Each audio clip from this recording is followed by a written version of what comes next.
What is up, everybody? Apologies for the little delay, but your favorite boxing podcast is back in action, ready to roll. Welcome to episode 29 of Catch and Counter. I am Jack, and as always, I got my guy, Mr. I Told You So, Nibs, with me in the building. So, Nibs, we've had a lot of boxing stuff going on, so how we feeling ahead of episode number 29? We got a lot to get to go over in this show right here. First things first, before we do anything else, y'all check my man out. You see them things behind him? Them shits ain't for show. Them for real. He earned them. Congratulations, Jack. 1-0, baby. Yeah, I We love appreciate it. it for sure. Yeah. In case all of you motherfuckers watching think we just be talking out our ass. You know what I'm saying? Now, I can say this because I'm older than him, so Jack is out here putting in work for real. Your boy's out here had his first fight. We're gonna dig into that in a minute. But he earned some trophies, catch and counter. He does what he does. Jack motherfucking Kelly is in the building. Congratulations, my friend. And it's episode 29. It's a perfect way to kick it off. You know what I'm saying? We got some shit to get into. Yes, sir. They know how we do. Yes, sir. So first off, let's get into we're gonna switch things up a little bit. Usually we just dive into the week's news of boxing, results of some shit that didn't happen in the past. Today though, today we got to interview Jack motherfucking Kelly. This guy is from Brockton, Mass. Came in, had his first fight over this past weekend against a fighter who's already had experience. He was 1-1. He's now 1-2. Jack came in, got the majority decision. Should have been a unanimous decision. I watched the fight. Trust me, he won 2 out of the 3 rounds. It was easy work, easy money. But before we get into this weekend's fight, I want to dig into Jack Kelly a little bit. So everybody who's watching, they may or may not know this about you, but it wasn't always boxing with you. You started off, as a football player. Actually, were in on a college football team. As a linebacker. Over 220 pounds. This weekend, that fight was at 180. So let's talk about that. The transition from football into training to boxing. What really got you into going in that direction? Yeah, so it's funny how it actually all happened was it actually wasn't for a good reason at first. I was playing football up at Bridgewater State in Massachusetts. I was going into my sophomore year, so I switched to defensive end. As you said, I put on a lot of weight. I was up to like 225, 230, and I kept getting hurt. I think my body just I put on a lot of weight in a short amount of time, so my body wasn't able to kind of handle it. Kept having like these foot injuries, these ankle injuries, knee injuries, back injuries, and I ended up really messing my ankle up. A severe high ankle sprain. I almost shattered my whole ankle. So I was going to be out for most of the year. I ended up actually leaving school as a whole. I didn't know kind of what I wanted to do at that time. And I was like, all right, I need to do something to kind of pass the time a little bit. So one of my boys was going to a boxing gym near me, South Shore Boxing up at Whitman. So I was like, you know what?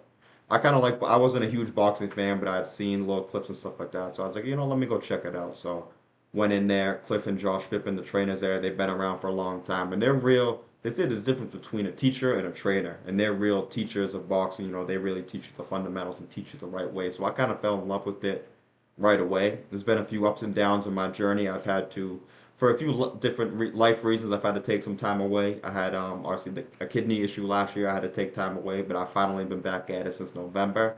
I was finally able to get in the ring last week. So it's just beginning to kind of write my story, and I'm excited to kind of see where it takes me.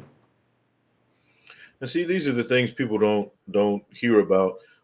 So it's a good thing that we have this platform where we can actually shed some light on this, right? Where you had one path. I'm pretty sure for you it was pretty much, hey, football is life, right? Like we all played football when we were younger. I know I did, and it was I never saw anything past that. And then here you are, you had to make an adjustment. Your body was telling you what you needed to do, right? Even though you didn't know where you were going to go, your body was telling you, hey, let's go right. You were going left. So you make the switch to the boxing. Shout out to Shop Shore Boxing Gym. Where you repping out of, and that's where you're currently fighting out of right now. Correct? Yes, sir. Good stuff. So you switched to boxing. It's a harder road. You had some medical issues. You fight through all of that, right? No pun intended. How hard was that journey? Did you ever say to yourself, "Hey, man, maybe I should just go back to school, get me a little degree, you know, work on Wall Street, do some shit like that, and go on about my business?" Or was it all once you made that transition? Was it no? I'm sticking 10 toes, and this is going to be a career path I'm going to take it, or I'm at least see this through. Yeah, so I've even kind of been juggling a lot of things. I've been busy because actually I did go back to school. I just graduated even a few weeks ago, so I finally finished school up. I've been working in the Brockton school system and then managing that with my training. Even recently, I've been working 8:45 to 6 some days with an after-school program in Brockton too. So combine that and going right to the gym afterwards, and then basically going to sleep and then waking up for the next day, kind of on repeat every single day. So it's discipline-wise, it's kind of helped me keep my schedule kind of intact and during the kidney thing, I kind of wasn't sure. A few times in my mind, just I knew the amount of work I had put in, and I knew I was kind of getting ready for a fight. So a few times after that, mentally, I was like, "Damn, it's gonna like, am I ever gonna be able to get to the point that I was at before?" Just thinking about all the work that I had put in, and thankfully, I was able to heal up because I healed the right way. I let the time kind of pass by, and now I've gotten to not only to the point that I was at before, I've even exceeded that, and I'm excited to kind of basically just keep going, just every single day, getting better and better, and just never being satisfied, no matter what comes my way. That's awesome, man. And it's a good thing that you stuck with it. Let's speak to this because we talk about this a lot on our program. I know we usually do. I usually do this at the end, but I think it's prevalent to talk about this now. We're talking about supporting local boxing. This is essentially what we're talking about right here, right? For everybody who understands, this is the meat and potatoes of what support local boxing means. You got a guy who's going to work every day, going to school every day. He just graduating. He's going through health issues. He's having body issues. Like you said, feet, ankle, kidney. You go through all that. Talk about the support system you had in place to help you get to where you are now, having your first fight. Yeah, so a lot of them, obviously my family has been big in that, and just they've always been behind me, no matter what I did, whether it was basketball as a kid, then became football, and now it's became boxing. They've always been kind of right behind me and supporting me with everything I did, and even outside of sports, even with this stuff, with the writing or anything I've done, ITR related, anything like that, they've always been my biggest supporters. Obviously that means a lot. Just know you've got people in your corner no matter what, whether it's going good, whether it's going bad. You're always going to have those people to fall back on, and then just my gym too, my trainers, the guys up at the gym too. They've kind of stuck with me. They were checking in on me even the whole time as I was recovering, and they kind of just getting back about it the right way, like not rushing me back, but also pushing me to kind of get the most out of myself. So just having that whole support system at home and then also in the gym, and it's meant the world to me, and it's helped me kind of get to this point, and that's why I'm just so happy to see where this journey takes me because I know I got the right kind of people behind me. That's awesome, man.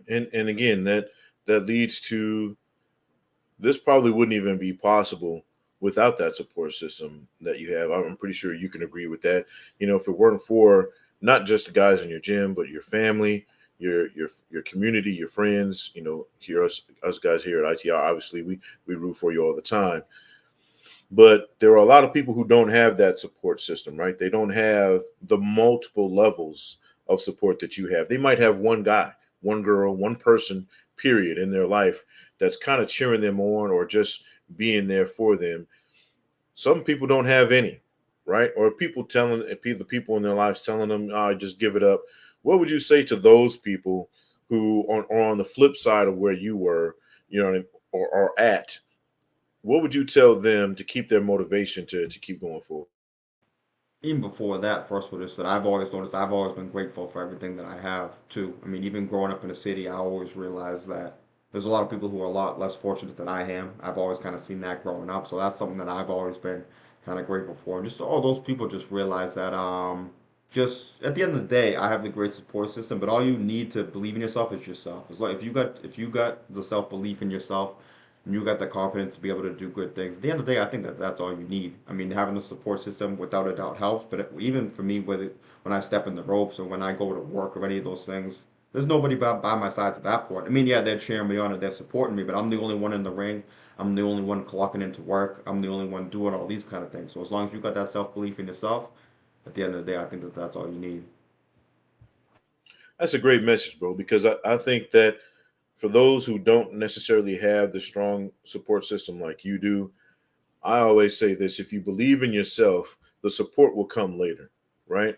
They'll once sometimes you have to make people see what your dreams really are, and you got to put in that work. Don't give up on yourself. Work hard, and things will come to fruition. Now, with that being said, obviously, you get through all that, right? You get through the injuries. We're not talking, being hurt. There's a difference. We all know, anybody who's played sports, there's a difference between being hurt and being injured. You get through injuries, which prevents you from actually training, working out, even going to the gym, right? You get through those injuries. Now here comes fight. You get your fight announced. You get your opponent set. You're excited for your first fight. I already know it. What is all that emotion and all that coming down to? Is there an excitement? Is it heavy on you? Are you, is it weighing on you too much? What does that feel like? Finally getting through all that, persevering, and now here we go. We got a fight going. Yeah, so I think I was always more excited than anything. Like I was just always been humbly confident in my abilities. Like I know that just my trainers have taught me to box the right way. And that against most styles, you're gonna be able to kind of figure it out on the fly if need be. But I will say is that not even fight day, but the day before fight day. So I fought last Saturday, but last Friday was I think the worst I felt. Not even being nervous, but just eager to kind of get in there. It's like okay, I was kind of just chilling, relaxing, getting some good sleep, and I'm thinking like, damn, why can't it just be the fight day already? So even once you get there, so yeah, I'm waiting a bit, but you're kind of locked in, zoned in, ready to go. So I think the day before and even like the 2 days before, where I think is where I felt more, not really anxious, like scared, but just anxious, like just kind of wanting to get in there, just wanting to fast forward to Saturday. And once I got to Saturday, I was just more locked in, ready to go. I felt real loose actually the whole day, just going up, talking to people, staying loose, kind of laughing and joking throughout the whole time. So I think part of that is just being confident in my abilities and also knowing just that I had a game plan set forth and that my coaches, I mean, they've been there, done that. Josh Fitton's a great trainer. His dad, Cliff Fitton, has been around and been in corners against Mike Tyson, against Roberto Duran, some of the biggest fighters in the world. So I mean, they're gonna forget more boxing than I'll ever know in my life. So I think that at the end of the day made me confident, just knowing that okay, I got those guys in my corner, so I got nothing to worry about. Well, you obviously have a good team behind you. You know what I mean, with the resumes that they have. Now you're building your own resume. Now, you had the benefit of actually getting in the ring the first time with somebody you had been in the ring, with outside of the records, right? In sparring, you worked with this person before. You were able to kind of learn some things about your opponent prior to coming in and actually fighting them officially for the first time. Speak on that. How beneficial was it to actually get some work with the guy you actually ended up fighting prior to your first fight? So it's funny. It wasn't as beneficial as you'd think, but it's also only because we only did one round together. It was like one real quick, just one round in with other guys, and for me, it was my first ever round sparring at a different gym, like competitively, because we'd sparred in my own gym, but it was our first time traveling to a different gym. And obviously, I mean, he had been there, done that, so for him, it was kind of just like it was just another round, but for me, it was kind of like, oh, like this is the main event kind of thing. It was my first, the closest thing to a fight, so. And I want to give him a shout out. Pablo Carrion is his name, and he's just like kind of your typical come forward fighter, but I mean, dude, he made me bite down. I mean, he's a tough dude. Anytime you're in there with a guy like that, they're gonna give you 110%. And I mean, I don't win fight of the night without him, clearly. So I mean, I give him a ton of credit. He's been boxing longer than me. He's got the experience in there, but he showed me a lot about my sparring session is a lot different from a fight. Even when we're in there, we're both going hard, but it's not the same as being in a fight. So you kind of thought you learned a little bit, but until you get in there in the fight, it's always a little different. Now, if we had sparred a whole training camp together or something, it would probably be a little different. You'd be able to pick up more tendencies, but only doing one round together, I wasn't really able to kind of get much. Gotcha, gotcha. Okay, so let's talk about the training itself, right? Like I said, you get your fight announced. You know your opponent's name. You had a little bit, of experience getting to know him, getting to see who he is, right? You obviously, you're probably computing. Hey, these are my advantages. This is disadvantages based off of that one round that we were able to get in that work with each other. What is training camp like leading up to your first fight? Is there an abundance of nerves? Is there overworking on certain things? I know you had you were hurt a little bit. Speak to those things. Literally coming up to the fight, what was training camp like for that? Given everything, Even one thing you said, which I won't go too deep into it, but you do realize that they always say that no one ever goes into a fight 100%. And I kind of realized that just having my own little to fit camp, and I was still able to go in and put in a good performance, but also knowing that, okay, I wasn't physically at the best of my abilities the way I kind of wanted to be, but I was still close enough that I knew I was going to be able to get the job done. But that's not just for me. That's for any time somebody steps in the ring. Someone's always kind of they've jammed a finger, they've twisted an ankle, they've hurt a rib, they've hurt a shoulder. Like everybody's always kind of got something. So for me, that was new. But I mean, for all these other guys who have been in the ring, listening, or anyone who knows people who've been in the ring, that's just another fight. So that was something that I had to experience kind of the first time around. It's navigating through a camp when you're not able to maybe run all the way you want to, spar all the way you want to, but still be able to get in a fight night to the best of your abilities. But like I said, my trainers, they've been around for a long time, so we did a great job of kind of working really hard, but also stressing the recovery and stuff. Also, we did a lot of stretching during camp. We did a lot of core work also to offset a lot of the work we did too. So we'd hard spar maybe like once a week, but then we do a lot of offensive defense. We do drills. We work on defense, head movement combinations, working off the ropes and little stuff like that. So they've always, as I said, I mean, they'll forget more boxing than I'll ever learn, but just they did a good job of kind of getting a little bit of everything. So as you said, when I get into a fight, I can, okay, if I'm in this situation, I can try to do this, even if it kind of all goes out the window as the fight goes. As a lot of people say, as soon as you step in there, a lot of it kind of goes out the window. But I learned enough in this training camp to be able to apply at least some of it in there. That's what's up, man. Well, let's get into it, Jack. We done talked about all the bullshit before the fight. It's fight night. You're there. It's Saturday, like you said. The night before Friday. You're just let it be fucking Saturday already. Well, here it is. It's Saturday. It's fight night. It's your time to shine. What are you feeling? What are you going before you step into the ring? What are you feeling now that you're there? You're on site. You got your gloves on. You got your gear on. You're kind of warming up a little bit. Speak to what is that like now that you're on site and ready to go.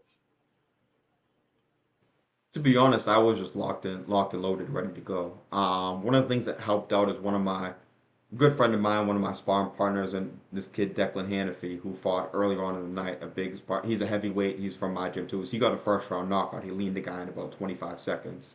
So just seeing that and knowing, okay, this is the dude who I'm next to in the gym all the time. I mean, he's a killer. He's done boxing, kickboxing, not taekwondo, but Muay Thai, wrestling. He's been fighting since he was a little kid, so he's kind of done it all. His dad was an amateur boxer out in Ireland too, so he knew what he was doing. So I think seeing him do that showed me like, okay, this is the dude that I'm next to in the gym all the time. And obviously he's got way more experience than me. Also, he's bigger, stronger, all those kind of things. But it showed me, okay, if he's able to do those things, and I'm next to him in the gym every single day, just gave me that much more confidence. So I was locked and loaded, ready to go. I was always kind of excited, anticipating it. Is one thing I said before we got on, but it was kind of funny is that I kind of got rushed out there because I was fight 13 out of 14, but then the fight right before me, I think someone got hurt backstage or whatever, so the fight got canceled. So we're back there loading up. I don't even got my headgear on yet. We had just warmed up, getting ready to do our last little warm up before we go. So I'm just kind of sitting down, chilling, relaxing, trying to just get my mind right for the fight. And they're like, okay, you guys are up next. We're like, okay, yeah, we know we're up next. Like right after this fight, like we'll be ready to go in a few minutes. They're like, no, you guys are walking to the ring right now. So I'm like, oh shit, all right, put my headgear on, like make sure my gloves are all good, like make sure the shoes are all good, everything kind of get in there. So it kind of rushed me in there, but I think it kind of made me on the fly realize, like, okay, like this, it didn't give me a chance to even second guess anything or to think about it. Because it's like, oh shit, all right, before you know it, I'm stepping kind of into that ring. So, like I said, I was confident anyways, but it kind of eliminated any chance of being able to second guess anything because they're like, all right, you got to go right now. So it kind of just kind of threw me right in there. So it took about halfway through the first round to adjust and get my mind fully locked in. But I think after that, I was able to kind of just do my thing more the way I wanted to. Man, so that actually leads right into my next question, right? You like you said, you get rushed out there. There's no time to prep. Like you said, there's no time to be afraid, no time to be anxious. It's just okay, let's go, right?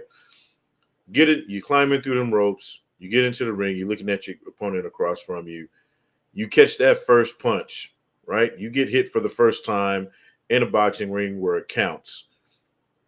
Does it kind of put you in the mode like, all right, bet, let's go? Or were you like, oh shit, you know what I mean? What was the moment like that? And then, I'll kind of give you free range to go into how does it then turn out into the fight? Like how does that get you going into the fight and how it turned out? First of all, I want to give a shout out to B, and I appreciate you. I know you guys were talking about it Monday a little bit, so I want to say I saw that comment too, so I appreciate you for first of all for congratulating me, but also for tuning in as always. But yeah, so it was interesting going in there. So the first time, even Mike Cliff Fippen, one of my trainers, had said before the fight, okay, like even if he gets off on you right away, just like stay cool, calm, and collected, and just know that you're gonna get it back eventually. Don't go. That was one of my bad habits when I first got into boxing, like about like a year and a half, 2 years ago. Was that every time I got hit, I rushed right away to get it back, and I would just walk into counter shots, kind of left and right. So I've developed from that, and I haven't done that anymore. But I think knowing that it was gonna be my first fight, like I said, the first time it really counts, they would just wanted to make sure that I wasn't going to kind of go back to that. They say you can always kind of go back to bad habits sometimes once you get in there. So that's the thing I wanted to make sure I did. I might have been a little too calm and collected in the first round and maybe not throwing enough in there, but I wanted to make sure that okay, try to get the timing down and stuff like that. I mean, like I said, he was a dog in there. He was aggressive. He was getting right up in my chest, so I kept kind of trying to just create that distance, create that space. I knew just being long and having good timing and having good power at the end of my shots, and if I was able to create the distance, I was going to be in a good spot. So took a little bit to get that. Even in the first round, I knew that okay, I just got to buy my time a little bit. I knew that I was going to be in pretty good shape. I wanted to see how he would hold up. I just knew too, because he came out like a bat out of hell. So I knew okay, maybe he does keep it up, but odds are it's going to be harder for him to keep that up through 3 rounds. So if I'm kind of more calm, composed, and just slowly chip away, that's one thing they always say to me is just chip, chip, chip. Like chip little by little. So that's one thing I try to do in there is okay, I might have got touched up a little bit in the first few seconds, but then I'm going to kind of reset, recircle, and make sure that the shots I land are going to be that much cleaner at the end of the day. And it paid off, bro. I watched that fight. So, I tell people all the time, I'm gonna give you your real shit. I'm not just gonna kiss your ass just because we know each other and we got a show together. You looked like you was thinking a little bit in the first round, didn't really get your shit off. We talked about this before we came on. But like I said, in that second and third round, it was like a different Jack Kelly showed up, right? So first round, and you spoke to this, first round you weren't really getting your shit off, and I kind of said I felt like you were thinking too much. You were trying to figure out, okay, how do I get my shit off the way I want? Second round, you did. You were figuring it out. Third round, it was a complete massacre. And I think if this would have been a 4 or 5 round fight, you probably would have knocked him out. Like they would have stopped it. So kudos to you for that, right? That not everybody is going to start off fast. Some of us, it's sometimes better to have that slow burn. Ask Sabriel Matias. He slow burns everybody. So having that, not knowledge now that you're going through, that first round. Okay, not really getting my shit off. The second round's kind of coming in. You start to get a little bit more control. How much more does your confidence grow in that second round from the first? So I think it even grew it at the end of the first round a little bit because I started to land a couple good shots, and even my coach kept saying, "Is throw the 2-3, like catch him on the way coming in." So I threw that, and I kind of snapped his head back a little bit, and that was the end of the first round, and that gave me a little bit of confidence of, like you said, I was a little just could have pulled the trigger a bit. That first one I was getting the distance, and I was also a little too worried about getting the perfect shot off. I think early on. So once I realized, the more I got on, I said, okay, I'm gonna let my hands go, and the perfect shot is gonna come just naturally, just from kind of letting my hands go. The more you wait to set it up, it's never gonna kind of come that way. So I kind of just said, fuck it, I just gotta throw my hands, and the perfect shot will kind of come that way.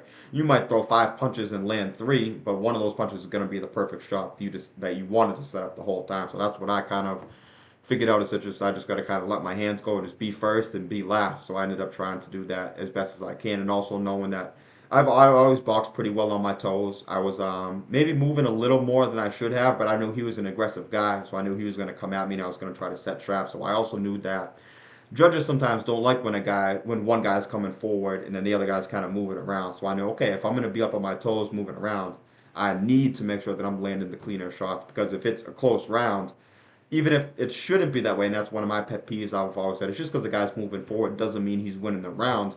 I got to truthfully say, okay, well, the judges might be looking at it that way and hold myself accountable that way and say, okay, even if I don't think this is how they should score it, well, they might be scoring it that way. So I got to realize that if I'm up on my toes more, I got to make sure that I'm hands down the cleaner guy so they have no choice but to give me the round.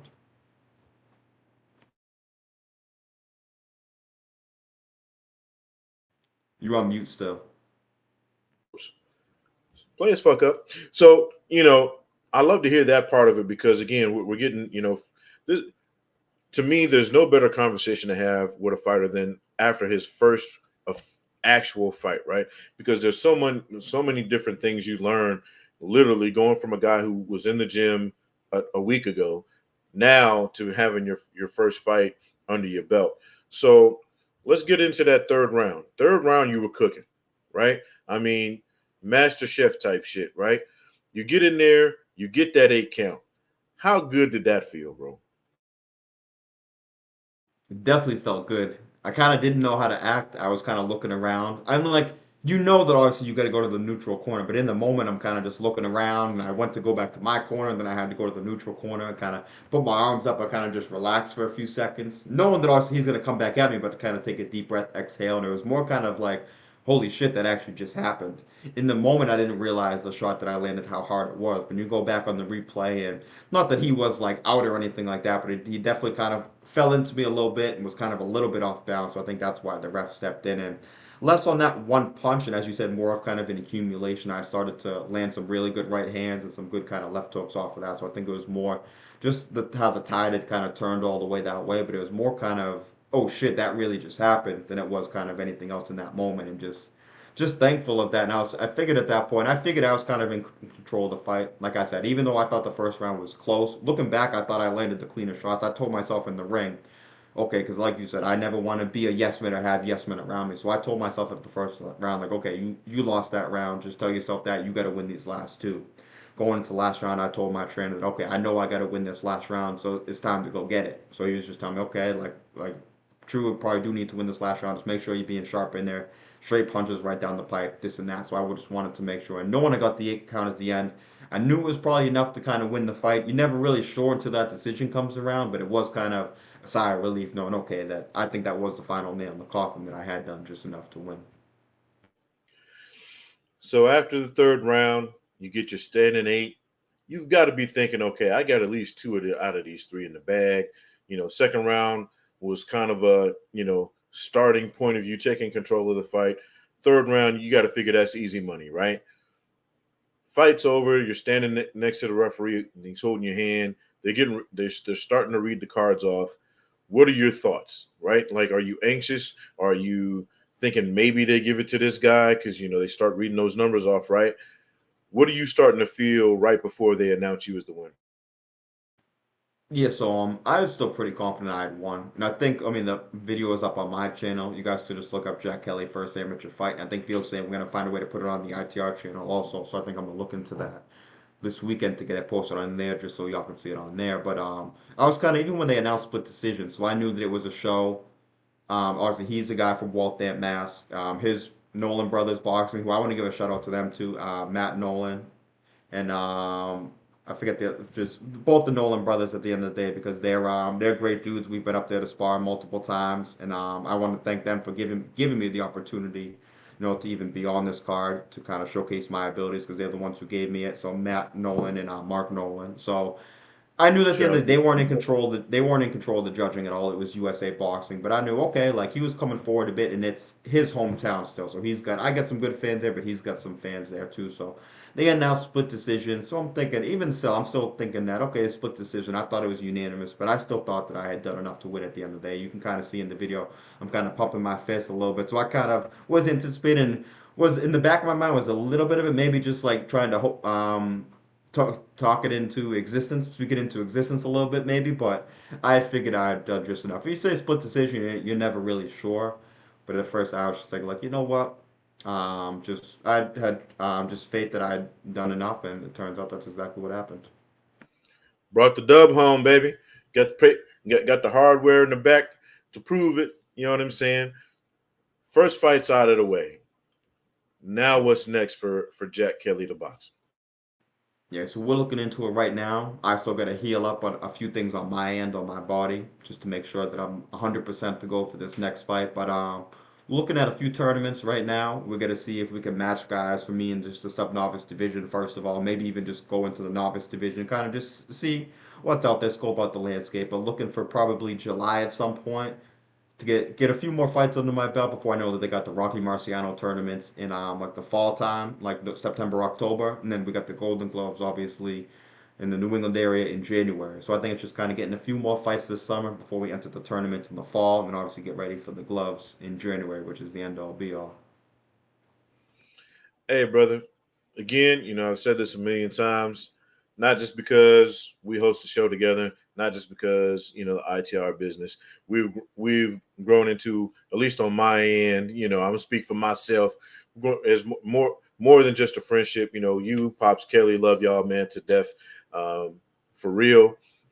Very proud of you, my friend. Very proud of how you went about your business, right? And that you handle business at the same time. So, hats off to the Jack motherfucking Kelly for handling business, putting on for ITR, Brockton, Mass, the whole Kelly clan. Congratulations. I appreciate it. That's what we do is we handle business. I'm not going in there. I was joking people saying, but I'm not going into this fight just to go in there. I'm going in there to win. So that's what I wanted to make sure I did, and I did do that. But I do want to give another shout out just to my opponent too.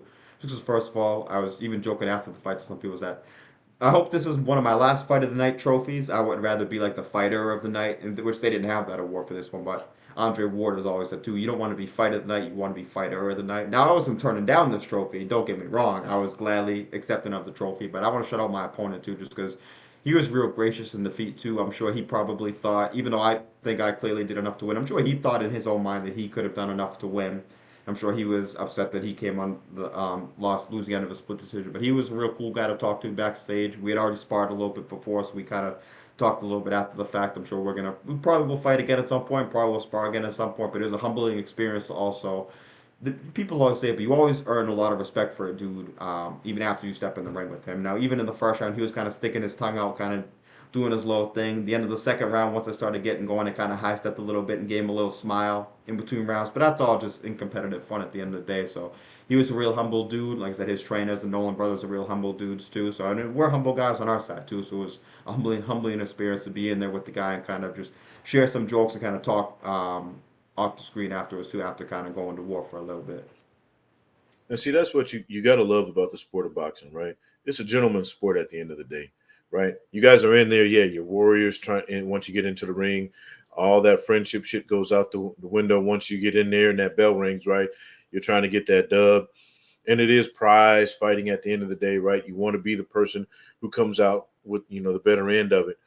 But at the end of the day, you got to have a very large amount of respect for the person who climbed in that ring with you, because it's not for everybody, right? You guys are literally putting your lives on the line for other people's entertainment and for your own pride, right? So hats off to both of you guys. Your opponent put his self on the line, give a good account of himself. Wasn't like you whitewashed him. You did handle business, but he made a good account of himself. He got in there. He just ran into Jack Kelly. So I mean, it's you at he's going to be talking about this in 20 years, talking about, yo, I got in the ring with Jack motherfucking Kelly and lived to tell about it. You know what I'm talking about? So hats off to him, hats off to his gym and the people that showed up for him. I'm pretty sure, again, continue to support that gentleman. He took a loss today. Guess what? He's going to need your support more than Jack needs your support on his next win. So, again, when we're talking about supporting local boxing, don't just support the guys that are always winning. Support the guys that are showing up. Support the guys that are there every time out, no matter what their record looks like, because they need you. Good job. Good job, bro. And certainly, and that's what I said to him afterwards. First of all, just that I appreciate him because, like I said, I wouldn't have got that second trophy without him. Then also, we were saying, and we probably will see each other again at some point. Because I mean, his pressure is real. there's a lot of dudes in their first fights, I'm sure, who would have folded under that pressure. He already stopped the guy before who kind of folded under the pressure too. So I'm sure we will see each other again. I know I got some adjustments to make on my end without a doubt. I'm sure he's looking at things on the drawing board to go back to the drawing board to kind of fix some things up. So I'm excited to see if we do it again. I'm sure we will at some point, just because I don't think a lot of dudes can deal with my boxing ability, but I don't think there's a lot of dudes that can deal with his pressure either. So styles kind of make fights. So be interested to see what the future holds for both of them. I told him he's got a cool story too, so I told him, hey, as long as you ain't fighting me, you got a fan right here, so I'm gonna be rooting for him every step of the Yeah. way, as long as he ain't in there against me, that's for sure. Before we move on, man, I just got to ask you. Now that again, we put this behind us, right? Job number one is done. Now we're moving on to job number two. What do you two? It's kind of a two-parter, right? One, now that you've actually been able to realistically watch the tape, look back at what you worked at, you were in the ring, you saw what was going on live and in person. One, what do you feel is your best attribute at this point? And then what do you think is the thing you need to work on the most going forward? So it's funny because I guess they're both kind of the same answer. Because I do think still my best attribute is probably my jab. Now I wasn't able to use that a lot in this fight. It kind of all went out the window a bit, but that's something I think I need to work on a bit more, just being more consistent with that jab. I think an advantage I do have still is my hand speed. I've worked a lot on that. I've always had relatively quick hands, but doing a lot of shadow boxing with weights and really kind of doing those big long reps of doing sets of 100 of just like flashing punches left to right. So doing a lot of that. So I think my hand speed is a big advantage. I think I saw that in this fight too, where I was able to start and end combinations, being first and last, and being able to land clean shots. And I mean, I'm not Deontay Wilder by any means, but I think I do have pretty good pop behind my punches, and a lot of that is more just the placement and the timing of it. For a guy who doesn't have a ton of experience, I've done a lot of sparring, so I have pretty good timing too. So I think those are things. But it's kind of just all it is putting all that together. And I'm grateful to get this win, but I know I got a ton to still work on. Even rewatching the film, I'm like, damn, I should have done this, I should have done that. But they always say it's always a lot easier to learn in a win than it is in a loss. But I'm not one of those people who just because I won, I'm not like, okay, everything I did was good. It makes even motivates me that much more to say, okay, yeah, I won. That's all well and cool, but I could have done if I had done this, this, and this. I could have really done exactly what I wanted to do in there. So it's just about never being satisfied, no matter how it goes. I said to you back before we started this whole thing in the pre-show, just that I'm blessed to have been matched so tough in my first fight too against a guy with more experience on his promoter's show. Probably thinking that okay, this guy's got no fights, maybe we can get him beat. Whereas I'm at a let's say if I had knocked the guy out in 25 seconds, yeah, that would have felt good for me, but I wouldn't have learned as much as I learned in this fight, and I wouldn't have been able to go back to the drawing board and say, okay, I got to work on this, this, and this. So I'm just grateful for how it all planned out. I know I got a lot to work on, but I'm ready each day and kind of just. It's a long, long journey, but I'm taking each step, and like I say, I'm just beginning to kind of write my story. So we'll see how it all plays out. Hey, we say it all the time. You'd rather see a guy in tough learn some things than a guy coming in there fighting those cab drivers and taxi bums and getting easy dubs, right?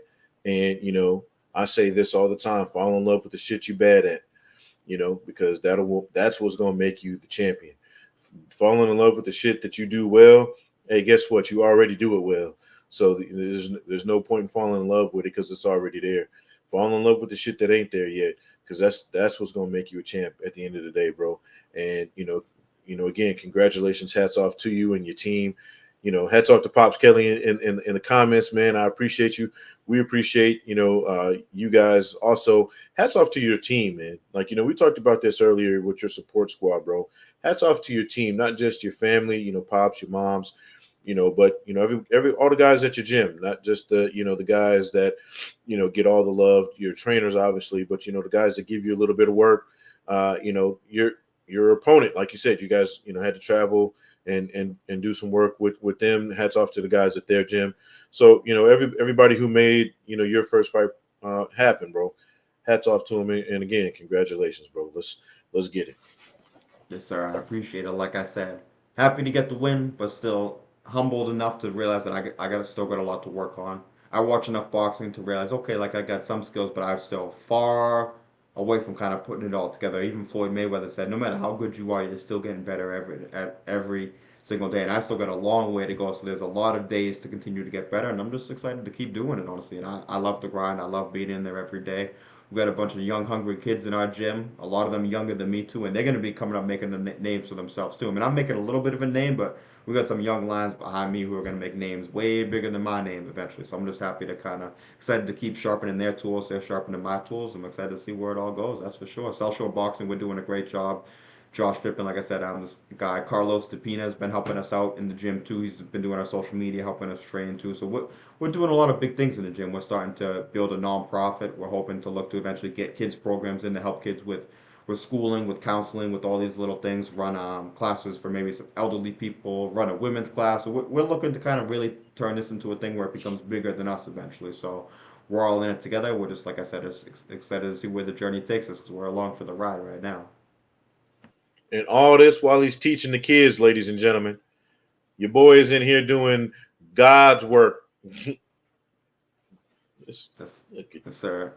I'm trying to, but that is it on that. But we got some real fights to break down this weekend. You know, a lot of people have been becoming, I guess we say, fans of promoters. People say, okay, I'm a PBC guy, I'm a top rank guy, I'm a Golden Boy guy, I'm a Queensbury guy. But we can finally say now that we got one squad against another squad.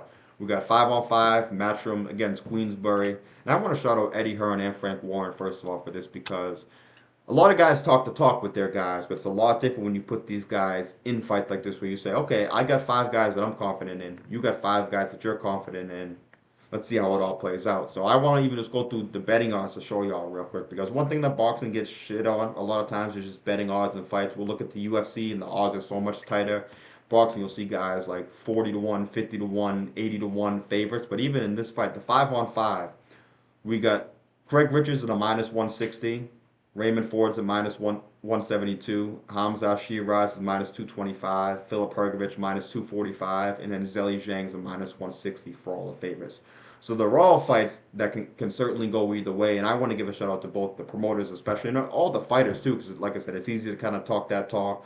But when you're in there in fights that guys can go both ways on, I think that's what we want to see in the sport of boxing. So I do think that I want to get your take on this too, is that I think this could be the start of something special with boxing. We've seen, I've been lucky enough in the last few years, because I've only been a boxing fan for about 4 or 5 years still now, but I've finally gotten to see them get over the hurdles of promotional outlets, politics, and all that kind of thing. But I think that the Saudis getting involved and just these promoters kind of, for lack of a better word, just kind of letting their balls hang and saying, okay, like I got my guys and I'm confident in my guys. And I think that this is going to start a real trend.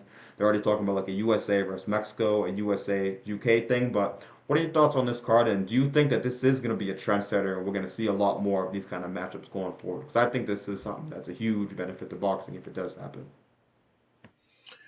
Yeah, I mean, I'm going to just, echo, your sentiment in that, this is great for boxing that we have guys getting out of the way, right? Getting out, and I know that you're saying these guys are making these fights happen, but they're also getting out of their own way, right? How many times have we seen promoters or fighters or you know um, the streaming companies in today's world get in the way of big fights happening, right? I've got a contract with so and so. Well, I've got a contract with this guy, or I've got to fight on this platform. Well, I'm not going to fight with them because of we see that shit all the time, right? And it gets messy, and it ends up not giving us the fights we want. We had a great year last year. We were getting a lot of the fights we wanted because the fighters finally said, "Hey, let's just fucking fight. Let's get it out of the way," right? I think the promoters are kind of taking a little bit from that and saying, "Well, there's probably a lot more money in this if we give people what they fucking want," right? Look at all the numbers those fights did last year that the fighters made that people wanted to watch. Those fights did numbers, bro. Like, people showed up and they appreciated the fact that, hey, I'm finally getting something I want to watch. I'm not just getting a guy I like fighting somebody, whoever, right? I'm getting him fighting the guy. So you're finally getting that. I think promoters are on board, and I hope it's a trend, bro. I don't necessarily know if it's going to be a trend in this format where we got the 5-on-5s going. I mean, boxing tournaments aren't new, but I hope it's a trend in the fact that fight promoters finally understand, hey, look, we get it, egos being what they are. there's more money in you saying, hey, let's fight each other, give these people what they want. And because guess what? If we don't do it, the Saudis will. You know what I mean? It's real easy to go over there and get a bag nowadays. So you might as well come together and start fighting. Or we're just not going to have enough quality content to put out there, and people are going to start complaining. Because let's be real, I don't want to fork out 60, 70, 80, $90 to watch, Tank Davis fight Nigel Stewart. You know what I'm saying? Some guy no one's ever heard of. You know what I mean? When I want him to fight the Shakur Stevensons of the world, I want him to fight Devin Haney's of the world, et cetera, right? The TOs of the world. So when those fights start to happen, you go, oh shit, and people are less likely to be complaining, and they're more likely to actually put money in seats, butts in seats. So I think it's a good trend. I'm actually excited about this card for the first time. You know what I'm saying? For heavyweights, right? Where it's more than just one fight that I'm looking at. Okay, like, there's a couple of cards where I'm like, all right, there's a couple of fights on here. We had the great card, the fight, to crown the guy. Now we're getting, kind of a tournament. Like, hey, let's get in here and get this out of the way. Plus, it's a great fight. You know what I mean? There's a lot going on, and there's a lot to unwrap for the winner and the loser of this fight. So I'm with it, bro. And don't worry, by the way, I know you thought out there, but if you were to fight Tank Davis on pay-per-view, even if it's not what the people wanted, I would support you and I'd give you my $85 or whatever it is. So I'd have I ringside appreciate you. tickets or something too for that. But yeah, so all right, we got a big heavyweight fight in the main event. I know you've kind of been up and down on Deontay a little bit. I think a lot of people have been. I'm still always just gonna be. I mean, we're still both fans of him. He is still the guy who got me into the sport of boxing. Even though I'm a purist as a fan and I love pure boxing, there's still something about that dude. And he was the guy before I was a huge boxing fan. He was the first ever boxer that got me interested in the sport. And then it was Tank, and then it was AJ. But he was the first guy, so I've always kind of had a soft spot for him through the ups and downs, through his lack of skill, any of those kind of things. But he's in there against Zhang here. True crossroads fights for these guys. One thing I'm not a huge fan of is that Wilder is saying that he could retire potentially if he does lose this fight, but I think that could be a positive or a negative. So he's saying sometimes people say, hey, when a dude's already talking like that, he's got one foot out the door, and that doesn't go well. But also, does he look at it and say, okay, the Parker fight, I left a couple bullets in the chamber in that fight. I didn't kind of let my shots go as much as I should have. And okay, if I lose this fight, it could be the end. So I gotta empty the clip in this fight. I'm hoping it's more that one. We're not sure kind of until we get in there. But what are your overall thoughts just on Deontay Wilder going in against Zhang tomorrow night? First off, he didn't leave a couple bullets in the chamber. He didn't even pull the strap He didn't out the fire any holster, of them. bro. He didn't even pull the strap out the holster, baby. Like, I mean, look, for me, first off and foremost, let me get this out of the way. I'm 10 toes on Deontay Wilder as a fan, right? I'm never going to not be a Deontay Wilder fan. But as a fan, I also feel like I have the right to say, hey, bro, you're fucking up right now. You know what I'm saying? You're not the guy I fell in love with. You're not the reason we fell in love with Deontay Wilder was not just because he could knock people out, but he had the balls and the chin and the heart to go in there and say, fuck it, fire bombs away, right? Well, you're the bomb squad, and you running away from the bombs. You feel me? We called the bomb squad in, and you sent the cadaver dogs. So look, man, I think that, and what I saw was in the Joseph Parker fight wasn't, and even in the Hellenius fight was I saw a guy who was scared to get hit, right? And I get it. He went through some hellacious fights with Tyson Fury. Those were those were classics. You know what I'm saying? I mean, he was thoroughly dominated in the second fight, and that third fight was probably one of the best heavyweight fights we've seen, in a while, right? If we're all being honest with ourselves, it had all the drama you wanted, double, knockdowns on both sides, got, all that. It was a war, but that takes something out of you. Dakota said it all the time. What do we see when he comes back, right? And Hellenius, he knocked Hellenius out going backwards. When was the last time you saw Deontay Wilder going backwards a whole fight? Never. Before Tyson Fury, I had never seen Deontay Wilder take a backward step more than a couple of occasions around. He was damn near running from Joseph Parker, bro. Like, what the fuck was that? You know what I'm saying? So for me, it's like, okay, now he says he had lost his, he's done some interviews. He said he lost his fire for boxing. He had to get that dog back. He says it's back. So I'm not a person to doubt Deontay Wilder. I do think he is genuine. I think a lot of the shit he says he really means it. So if he says he lost his fire and he's gained it back, hey bro, we gonna find out. Tomorrow we gonna find the fuck out whether you got that fire back or if you still a wounded puppy dog, because Big Bang Zhang ain't coming to play. Now, here's the thing for me, right? All the things Zhang has, Deontay Wilder has more. So Deontay Wilder has more power than Zhang, which is crazy because Zhang has got life altering power in his right hand. Deontay Wilder's, what makes his to me his power more dangerous than Zhang's is the speed in which he can launch his, right. Like Deontay Wilder can launch his so fast that you literally don't see the punch. I mean, there have been times where I see him knock somebody and I'm like, damn, I got to rewind that, and do it in slow mo to really appreciate it or wait for the replay. Zhang is just a big ass motherfucker, right? But he gasses out. That's one thing Deontay Wilder won't have to worry about is gassing out. He looks to be in prime shape. I know as heavyweights you want to be usually bigger is better, but I think that 212 to 220 range is perfect for Deontay Wilder. He came in about 215, so 215 is perfect for him, and I think he's going to be in a position to light Zhang up because Zhang is going to come forward and he can get tired quickly. So if Deontay Wilder can weather those first four rounds, I think it could be night for Big Bang Zhang. Yeah, I see a lot of those same things. As you said, Wilder came in about 215. Zhang came in about 283. So it's about a 68-pound difference, which is crazy. Because we thought Fury had the size advantage against Wilder. Zhang is even that much bigger than that. But I do think the style matchup's interesting because I don't know what the hell to expect out of this fight. For all we know, Deontay could get in, like I said, if he's timid at all or not sure passive, Zhang with that southpaw left hand could go in there and really put a beating on Deontay.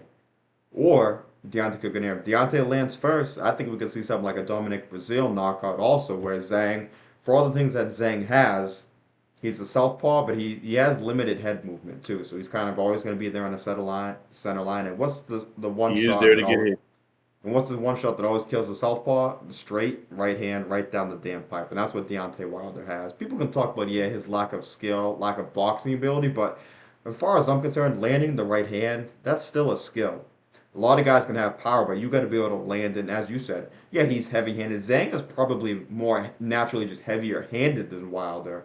But I think the way Deontay is able, just the speed and the precision and the timing of his shots is what makes his knockout so important. That's what makes him a bigger puncher overall, just because he's got the ability to be able to kind of put it all together and land that shot, like I said, with the speed and just the timing overall. I love it when you land it right on the button like that. But it's interesting because I do think the weight advantage people make a big deal about it, but I think that's an advantage to Deontay.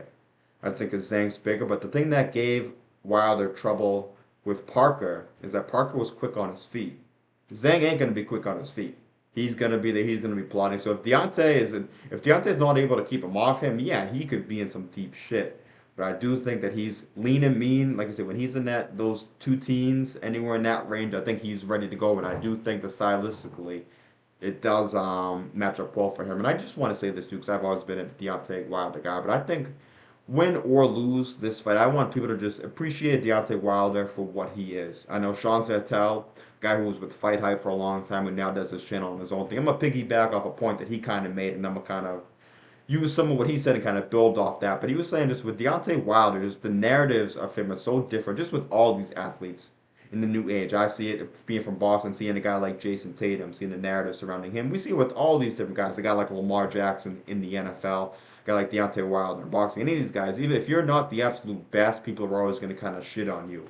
But the thing Sean Zeitel was saying is that if Deontay Wilder came up in the, like, any, let's say 50s, 60s, 70s, anytime in that time frame, if he was knocking guys out the way he was, people wouldn't be like, oh, he can't box, this and that. They'd be like, that's a bad motherfucker, and he would have gone down as an all-time great heavyweight. Now, you can say this is a weaker heavyweight era, this and that. I think that that right hand would have leaned guys no matter what. So I think I want to just be able to appreciate him. And I think just this era, social media era in general, we don't just appreciate guys for what they are. Yeah, he might not be the best heavyweight of all time, but who gives a fuck at the end of the day? There's only because there's a lot of great guys who aren't just the best of all time, and I think I just want to give the dude his flowers and appreciate him for what he is, win, lose, or draw. Because you can be a fan of his, you can be a hater of his, but at the end of the day, he's given us a lot of great nights in the sport of boxing. I think that he can tomorrow night also one more time maybe. Bro, I mean, I think you said it perfectly. You know what I'm saying? I mean, if this were any other sport, right? I mean, nobody's calling Lamar Jackson a scrub. You know what I'm saying? Nobody's calling, you know, Jimmy Butler a scrub. You know, and these guys haven't won the big show. You know, nobody thinks that what's the Bills quarterback? I don't forgot his name. Good Lord, Josh Allen. Josh Allen. Nobody's calling this guy. Nobody thinks Joe Burrow's a scrub. You know what I'm saying? They just so happen to be playing with guess who? Motherfucking Patrick goddamn Mahomes. It's like guys in the Jordan era. Nobody. If you think any of those guys in the Jordan era were scrubs, guess what? You know what I'm saying? If it weren't for Jordan, most of those guys would have multiple rings. You feel me? You know, so you know, if you think Reggie Miller's a scrub, go ahead and try to block that three because he's stepping back and killing you all night, right? You know, guys like Patrick Ewing and the Knicks, the bad boy, you know, Pistons. I mean, look, it's Deontay Wilder ran into, at the time, the best heavyweight in the world. You know what I'm saying? Tyson Fury was the coldest motherfucker on planet Earth. And if it hadn't been for the standing 8 count he got against Usyk, he'd be the unified champ right now. Let's be clear, right? And that was a great fight. And he loses to Usyk, who you can argue is the best, you know, in the division. So we're not talking about, you know, Deontay Wilder losing to scrubs. And people will look at the Joseph Parker loss and go, oh, well, you know, that's a bad look because of the way Joseph Parker got, you know, faded against, you know. Here's what I'll say to that. Joseph Parker is everything you want out of a boxer, right? He's a boxer. He's not perfect. He's not going to win all his fights, but he's going to win more than he doesn't. And he did it the right way. When he bounced back from the Joe Joyce knockout, which was the only way you're supposed to. He got back in the ring. He didn't make excuses. He learned from his shit, right? And then he showed heart. In that Zhang fight, he was knocked down, what, 2-3 times? He got back up every time and kept fucking fighting, right? So losing to Joseph Parker, to me, now that loss actually, right, has got some sunshine on it because you're like, okay, well, that dude just beat Zhang after getting knocked down 3 times. He's probably in line to get a title fight. If he does well, he doesn't even have to win, right? If he loses to, you know, a Joshua again, or he gets in there with a Usyk or somebody like that in the interim and loses well, right? That's still a loss that goes well for you. I'll say this though. If Wilder does lose, I'm okay with him retiring, right? And he doesn't have anything to prove to anybody. He's a guy who came into the sport late, won some championships, did it in fantastic fashion. Anybody who says he's a one-trick pony, well, it's a hell of a fucking trick, right? And let's remember what was it, the Luis Ortiz second fight, right? That knockout is laser. I mean, that shit was surgical, bro. Luis Ortiz's defense is probably one of the best in the heavyweight division. He opened up for a split second. You know what I'm saying? Let's be real clear. Deontay Wilder didn't have this much room to land his punch. He had that much room. And he got that right hand in there, and he had to land it that fast, and he did it. Any other heavyweight, they're either missing the mark, right? Or they're landing it not as hard or with much velocity as they need to. He gets that dub. It's a lot easy. It's real easy to sit back in our position and say, okay, well, he sucks. None of us were in the ring with any of these guys either. So, but I will say this: I think if Deontay Wilder loses, his career is in a much bigger hole than Zhang's, because even though Zhang's got 2 losses on his record, he's got 2 really difficult decisions. Right? He didn't get his ass weep and get knocked out. If he loses now, Zhang loses to Deontay Wilder. So what? He'll be back in a couple of, after a couple of fights. So I think if Wilder loses, though, yeah, it might be time to hang it up, bro. Yeah, no, it's definitely interesting. And the one thing I'm a little worried about in this fight is that I think it could be a really boring fight for as long as it lasts. Now, you're always going to have the anticipation of waiting on what can happen, but I think Dan Canobio of he does CompuBox, he does a podcast with Chris Algieri too, was saying something along these lines. Don't quote me on it, but I think Zhang throws the least amount of punches in boxing per round. I think Wilder throws the third least amount of punches in boxing per round. Now, don't get me wrong. When those dudes throw their hands, they make sure it counts 10 times over. But I think we could have a staring contest for a long time, and they're just waiting to see. And it's the kind of fight that would be boring but still exciting at the same time because you're just waiting for him to land at some point. Even that second Luis Ortiz fight, yeah, Deontay didn't land shit really for 6 rounds, but you're just waiting for that one shot that he got in the seventh round. So you're eventually waiting for it to happen. So I think that's the one worry, I guess, in this fight. But in the day, it ain't even really a worry because you're still waiting for what's going to happen. You're always going to kind of be on the edge of your seat. This fight ain't going to the cards. Hmm. I don't see it. I don't see if it does, it'll just be because, like you said, that they're both very aware of what the other guy can do, and are not trying to get knocked out themselves. But I don't see that. I think they both know what this fight means, right? So I think somebody's getting carried out of there, bro. Yeah, think so probably too. But I will say I was looking at Wilder by decision plus 1300. Do I think it's going to happen? No. But looking at some of the things you said on, first of all, he's been moving around a little more in these fights, not pulling the trigger as much, and Zhang does fade late in fights. So if Wilder's able to survive the early onslaught and kind of, not that he's had a decent jab at times too. Now, is his jab the level of Caleb Plant to Devin Haney and Errol Spence? No, obviously he got Triple G. He doesn't have a jab like that. But he can snap it out when it's there, and if Zhang gets exhausted later on in the fight, is he able to kind of box his way to a decision? Maybe similar to the way he did the first Deverne fight. I wouldn't put it past him. Do I think it's going to happen? No, it's plus 1300 for a reason. But at the end of the day, I think that's something to maybe look into just because Zhang has a tendency to fade and just because neither guy throws a ton of punches either. But we shall see on that one. I'm excited to see how it plays out. Here's my interesting take. I think the difference in this fight is not Deontay Wilder's right hand, but his left hand. People underestimate and not necessarily his jab either, but he's got power in that left hand too. It's not just, I mean, the right hand is a whole different game. I mean, we know what that is, right? That's God's work right there. But his left hand is sneaky powerful too, bro. You know what I'm saying? And the thing is he doesn't need a lot of room to land his punches. For a guy his size, right? You would think he needs all the space in the world. Look at the Helenius fight, right? Helenius was coming in. He caught him, and before he realized what he had done, dude's flat on the ground, and they got to check his breathing. So he doesn't need a lot of space to get his shit off. And because I think Zhang is going to be coming forward, thinking he can get Deontay out of there, I think it's going to be easier for him. And I think Zhang is going to be looking for the right hand. If Deontay can set it up, like if he can not knock him out, I'm not saying he's going to knock him out with the left hand, but if he can get his attention with the left hand, I think that'll draw some attention away from that right hand, and we could be saying night night, bro.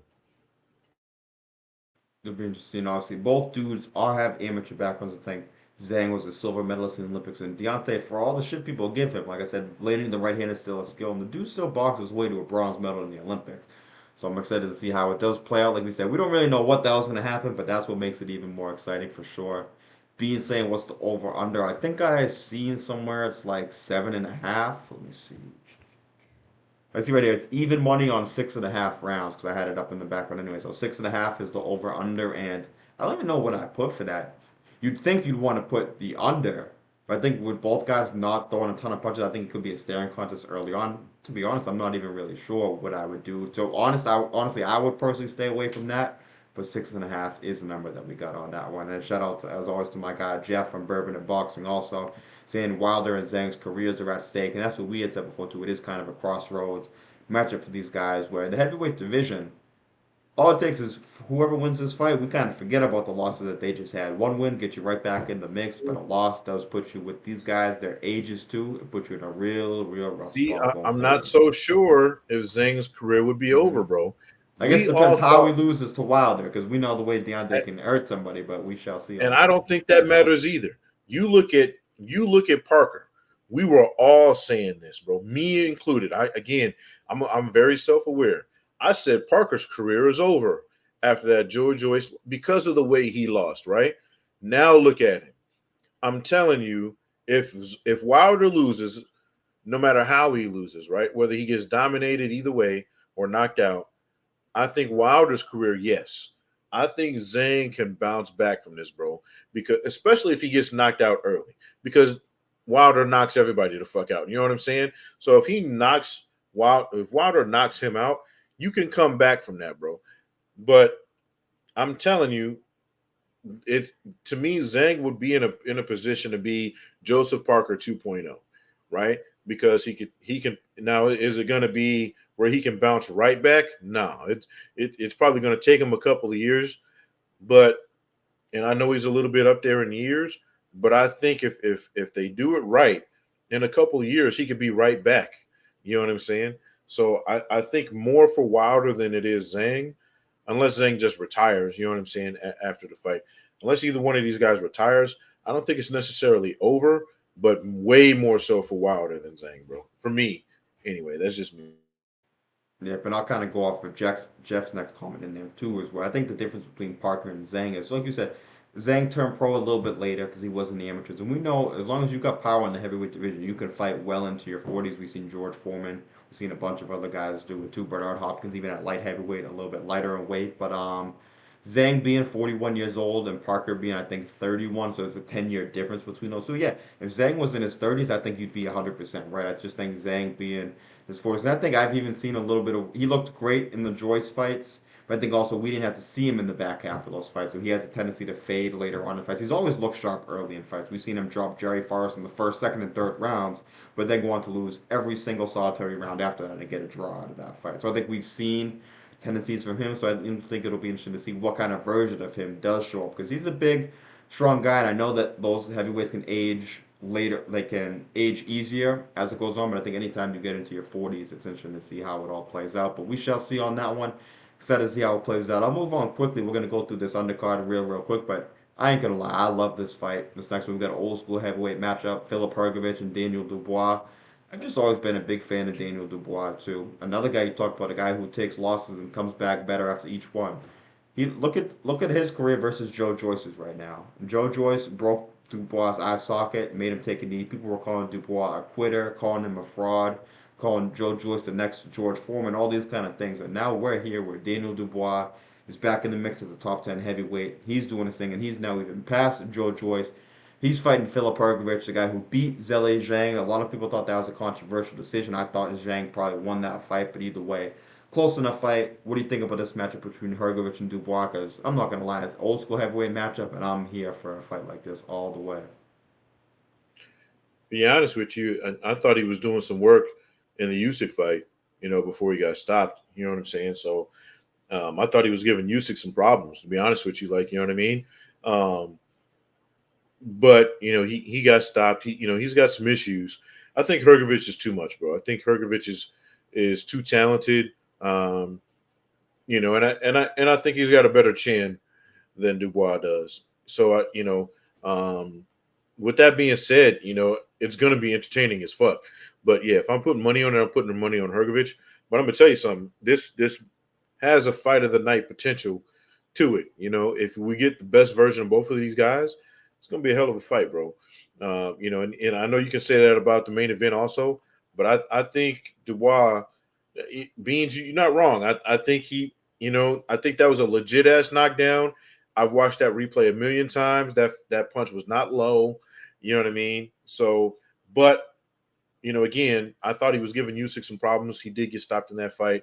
I think that um, we're going to find out a lot more about him than we will Hrgovic in this fight. But I like Hrgovic.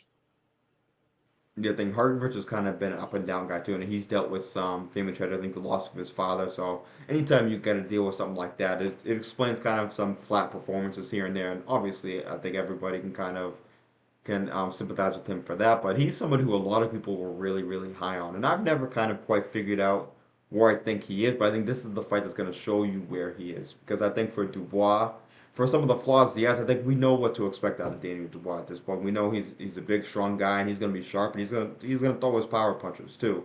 We'll see how long the gas tank can hold, but we know he's going to be dangerous in there. So I think we're going to, as you said, find out where exactly Hrgovic stands, because win or loss, I already know what I got in Dubois. I got a quality heavyweight who's a world level heavyweight who, on a given night with the given punch, if that punch is an inch and a half up higher, like you said, he's probably fighting for the undisputed heavyweight title of the world. So I really, really like this fight. Like I said, gun to my head, I'd probably lean Hrgovic, but I don't want to sleep on Daniel Dubois because I think he's got a good chance. Anytime you get a guy like that, he's live in a fight. I mean, shit, we just saw he was live against Usyk. Even if he lost most of those rounds, he did some good things in there. So I'm excited to see how this plays out for both these guys for sure. We got a good fight here now. I think this one's firefight potential fight of the night award winner. We got Raymond Ford against Nick Ball coming in here. So Raymond Ford, as everybody knows, he had a classic win in his last fight. He beat Otabek Klomatov, stopped him with like about 10 seconds left in the last round. Just the shit that you make movies out of, basically. A fight that he's losing on all the cards. Even though I thought he could have been winning, but it was like a 1 point fight either way. I thought. Talk about a way to close the show, as Jeff says right here, a fight to watch for sure. Talk about a styles fight too. You got Ray Ford, kind of guy who's more of a boxer. He's a southpaw, but he showed he can bite down and dog it out kind of in a fight too. Nick Ball, now we know Nick Ball. He's a fire hydrant. He's a pit bull, and he's gonna kind of come at you, and he's just gonna bring that relentless pressure. So I'm really really excited to see how this fight plays out. And I know Nick Ball rallied in that Ray Vargas fight. He fought hard and he earned his second title shot. Some people thought he won that fight. I think he lost a lot of rounds early in that fight, even though he rallied on late. But he's more than enough to earn this fight. The one thing I worry about with Raymond Ford is the weight cut in this fight. It seems like he's had a tough weight cut. And anytime you've seen a guy who won a title at 126 in his last fight, his first world title, and right away it said, okay, I'm going to move up to 130 right away. And now he's changed that. He's second. I think when the Saudi money comes around, you might second guess that a little bit. So he's stayed down to 26. I give him all the credit in the world for making weight and being disciplined about it, but I'm sure that's not easy for him making weight. Nick Ball's a big, strong guy, but he's about, what's he, 6 inches shorter, so it's probably a little easier for him to make the weight. I do favor Raymond Ford in this fight. But I'll tell you what, this is about as close to a 50-50 as it gets, looking at the weight cut and looking at the style matchup and knowing that Nick Ball comes on late in fights. I know Ford finished that last fight great, but if the weight cut's going to show up, it will show up late in the fight. What are your thoughts on this fight between Raymond Ford and Nick Ball? And a fight that I think not only fight of the night, I think could have fight of the year potential if both guys show up at their best, which I bet they will. So I'll say this, man. I think Nick Ball's really good, but I'm not as high on him as everybody else is. You know what I mean? Like I wasn't necessarily really impressed with him against Dogbe. I thought Dogbe was actually the more accurate of the two of them throughout that fight. Plus, you're fighting a faded Dogbe. Let's be real clear. Dogbe has seen his better days well before he stepped into the ring with Nick Ball, and he gave Nick Ball problems. You know what I'm saying? When that should have been a showcase fight for you. You should have just whitewashed Dogbe, and that didn't happen. At least not in my eyes. The Ray Vargas fight, again, okay. You even if you won, it wasn't super impressive. I just haven't been super impressed with Nick Ball. Now he can get in there and knock Ray out in the first round and then make me eat my words. But I've been way more impressed with what I've seen from Raymond Ford, especially in his last fight. Like you said, that's a Rocky movie. You know what I mean? You don't get much better than that, right? And you beat the guy that's supposed to have been heavily favored, should have beat you by all accounts, right? He's supposed to be far superior than you. You go in there and you stop that guy. I'm picking Ray Ford, bro, and I think it's going to be easier for him. I know the weight cut is a problem for him. Maybe he goes up after this. You know what I'm saying? I'm just not super impressed with Nick Ball. I think he's gotten some gifts here and there. And I just, as far as opponents, not necessarily the decisions, I think he's earned his decisions. I think he should have got that dub against Ray Vargas, if I'm being honest. But, again, I think he's getting gifts where these are opponents that look good on paper, but they're a little long in the tooth. You know what I mean? He's getting a little bit more respect than he should, and he's had problems with them. It's not like, he's going in there and whitewashing these guys, right?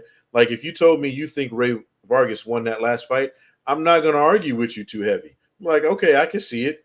If you think Dog Bay won that their fight, I might argue that one with you a little bit, but I'm not going to press you on it, right? Because I could see it. You know what I mean? So, Ray Ford though, he took all the the questions out of the equation in his fight. So I like what I'm seeing. I think Ray Ford gets his dub, hands Nick Ball's first loss. I'm thinking along the same lines. Like I said, the weight cut you always got to worry about, especially against the style in Nick Ball, who's gonna bring it to him. But like I said, Ray Ford, he checked all the boxes in that last fight. Yeah, he can box. Yeah, he can stick and move. He can counter punch. He can press forward, and he can stop a guy late in the fight. So at the end of the day, that's all you want from a dude in the sport of boxing, to show the skills and to entertain. I'm a huge fan of Ray Ford. I think he can become a real star in America too. So obviously we got to stay impartial for some of these things, but I'm not gonna lie, I always like rooting for the American guy at the end of the day. Let's be real clear. Those guys in the UK, they root for their guys. The guys in the Middle East, they root for their guys. I'm gonna stand 10 toes down and root for our American guys too. So I'm rooting for Ray Ford. I think he can be a really big star. I think Eddie Hearn really sees that too, so he's happy he signed him. I think he can get the job done. I'm really excited to see what the future holds for him also. And he's only 25, bro, and he's a southpaw. Like you gotta love southpaws with some power and some grit and heart. You know what I mean? Like what's not to like? About a guy from New Jersey who's a southpaw who's throws his balls to the wall. I'm all right, cool. That guy's a champ. Not surprised. So real quick before we get up on out of here, but just we got a few things that we're gonna save for the next show now. So I know Errol Spence, Sebastian Fundora recently got announced. So we're gonna talk about that next show. Our guy Christian and Mbilli fought last week. He's gonna fight another one of our guys, Sergey Derevyanchenko. So it's like our guy against our guy. It's gonna be tough to pick in that one. We definitely might have to stay impartial on that one. And then some news that probably made Nibs week today is that the Mike Tyson Jake Paul fight is now postponed. So we will get into all that next week because we really want to dive into that stuff. So we're gonna give that stuff all its time and its place. But just to real quick wrap up this card, we got three more fights on the main card. We do have Amo Williams against Hamza Shiraz. We have Greg Richards against Willie Hutchinson, and then we have Dimitri Bivol in his fight. He was obviously supposed to be fighting Artur Beterbiev, unfortunately. Boxing still does, for as much as the good things we get, boxing will still do boxing at times. Beterbiev is injured, as he has been a lot recently, so he is now fighting Malik Zinad.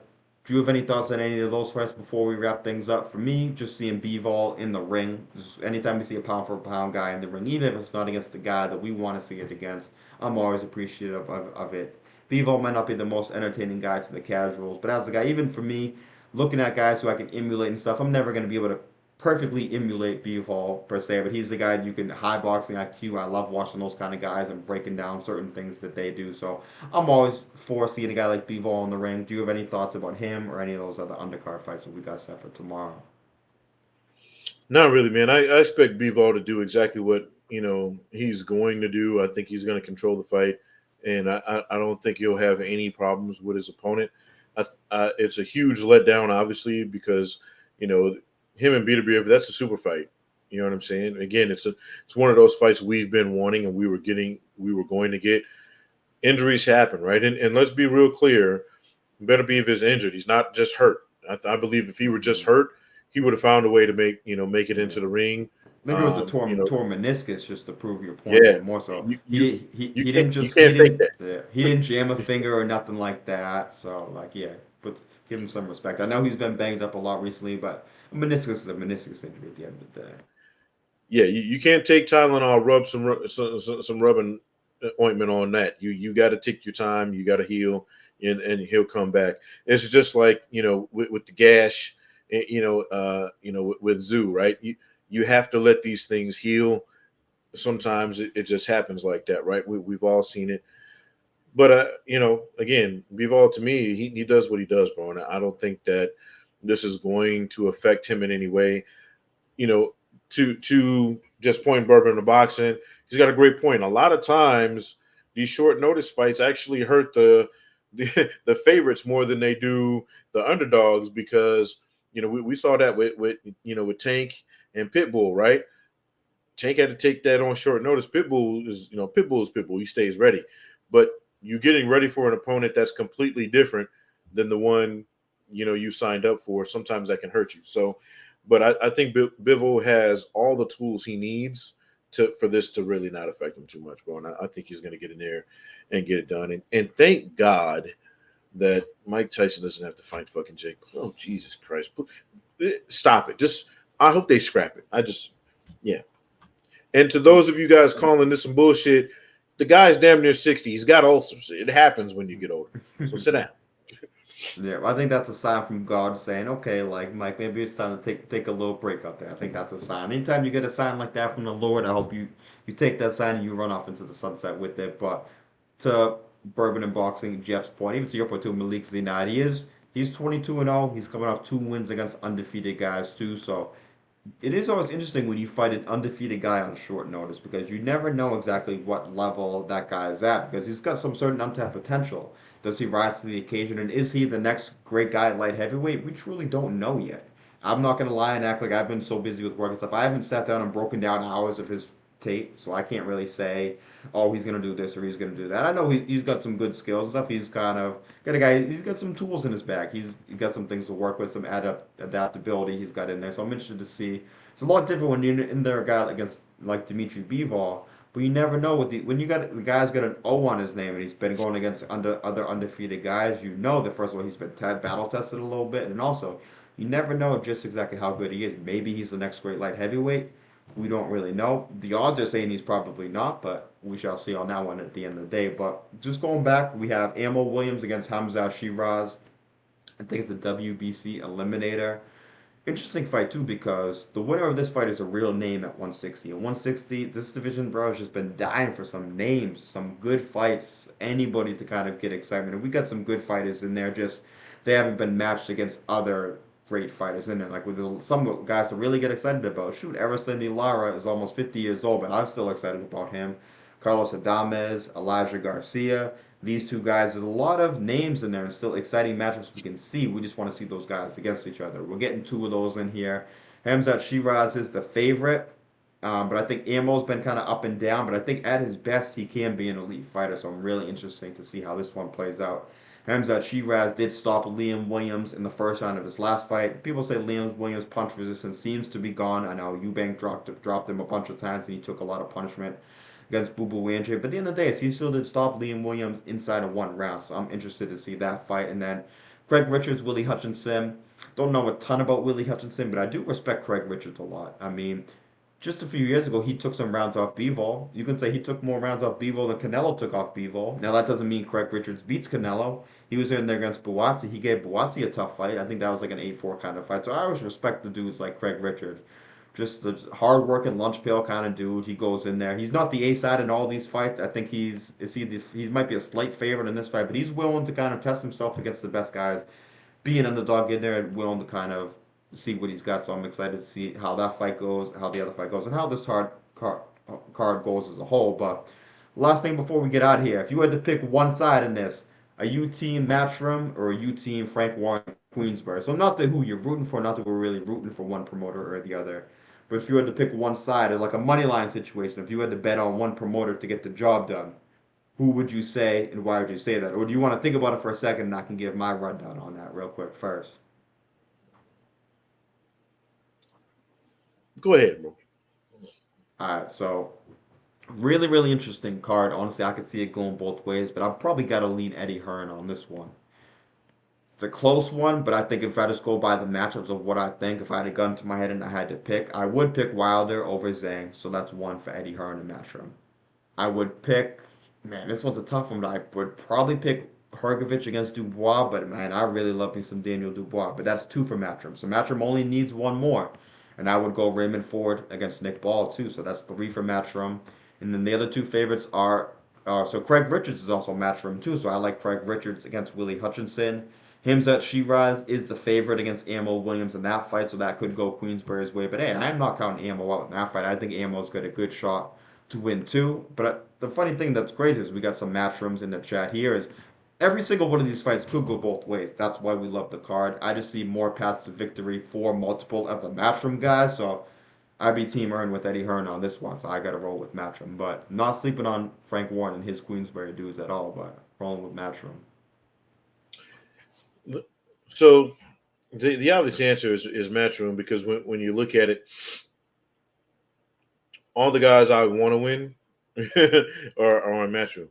The problem with that is that these are live dogs in these fights, right?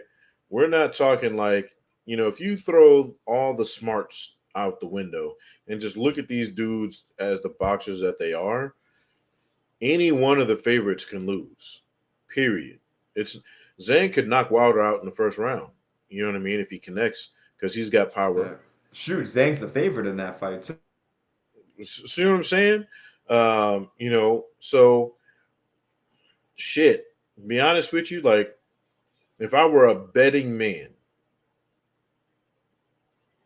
I'd go Queensbury. But in here, Matchroom. So that's the thing that I love about this card, as I always said. The biggest favorite is, I think, Hergovich, who's a minus 245.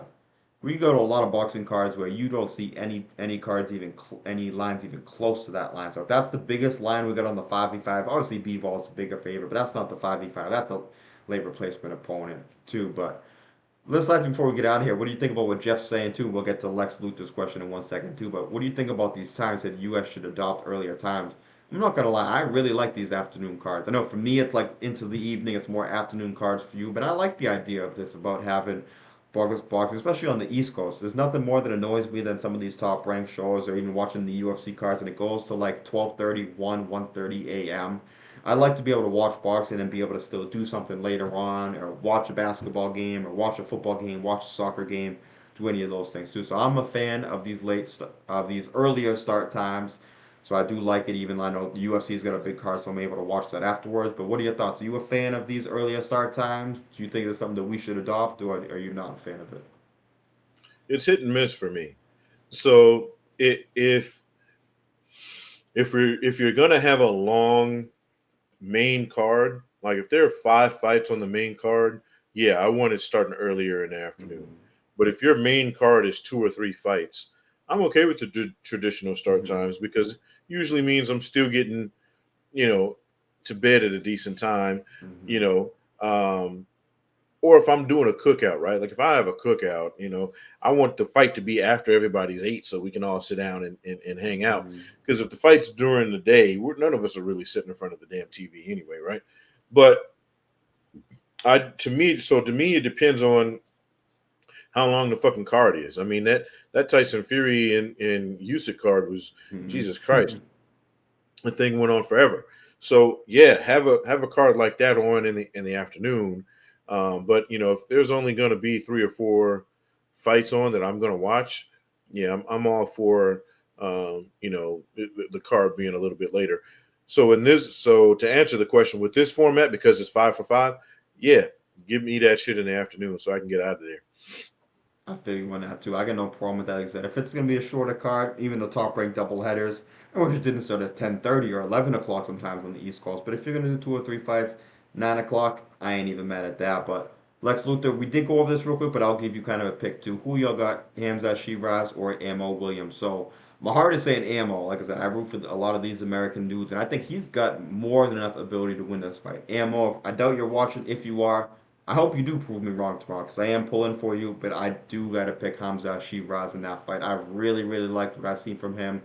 Even if it wasn't, even if it's a faded version of Liam Williams, I just think that he looked really, really sharp in that fight. I think he's kind of peaking at the right time, where I think Ambo's shown the ability to be elite, but I think he's kind of been up and down a bit. But hey, Ambo, I'm pulling for you, bro. I hope you win it, but I do have to go Hamza Shiraz. Do you want to give Lex Luthor a pick on that one before we bounce on up out of here?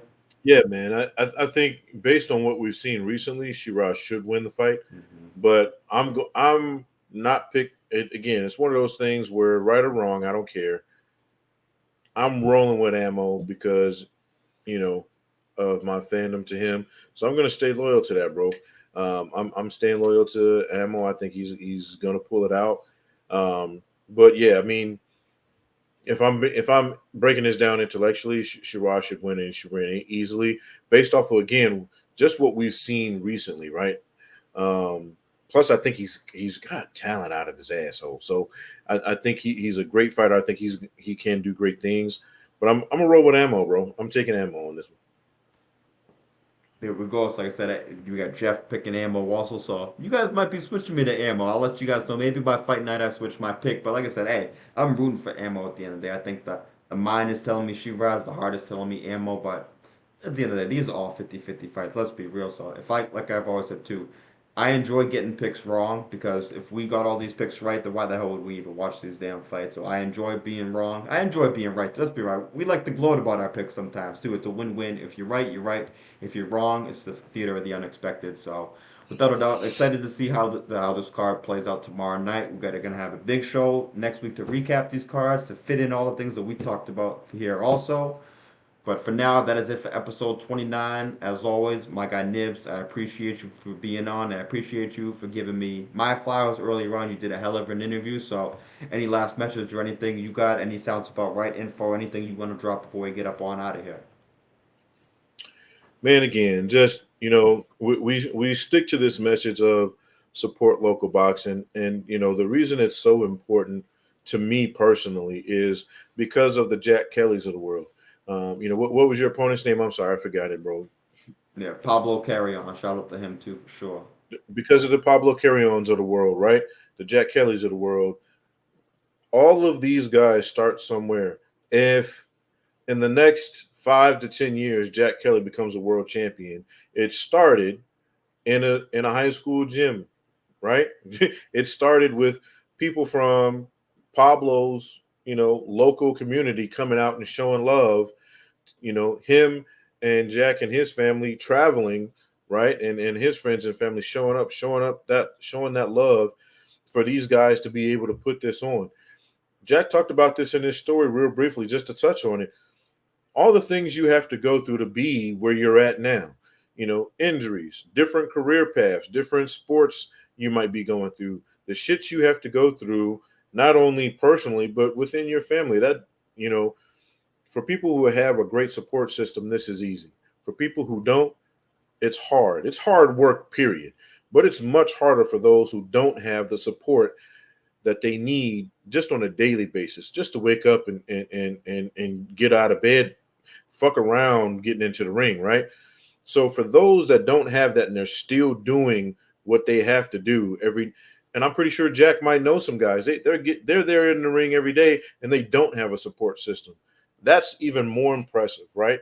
So support not just the guys that have it within their personal lives, but you're also supporting people who don't have it. And that means so much more to them than it ever will the guys who have all the money behind them, who go on to be superstars, because they get to say at the end of the day, no matter what they end up doing with their lives, I showed up and people showed up for me. So go ahead and support local boxing. My man Jack Kelly's 1-0, bro. Yes, sir. I appreciate you. As I always say, I couldn't have said it any better. That's why I leave it up to him. But appreciate all y'all tuning in the chat. Appreciate shout out to Bourbon and Boxing. Go check out his channel. Jeff and his guy Big Spade, his co-host too. They do kind of the same thing we do here. So if you like our show, you like their show. They gave me a lot of love on my last fight. They interviewed me a few weeks ago on their channel too. So go shout out to his channel. Go support him. They recap boxing just the same way we do. So that is it for episode 29. Appreciate y'all. We will see y'all next week. Everyone have a good weekend.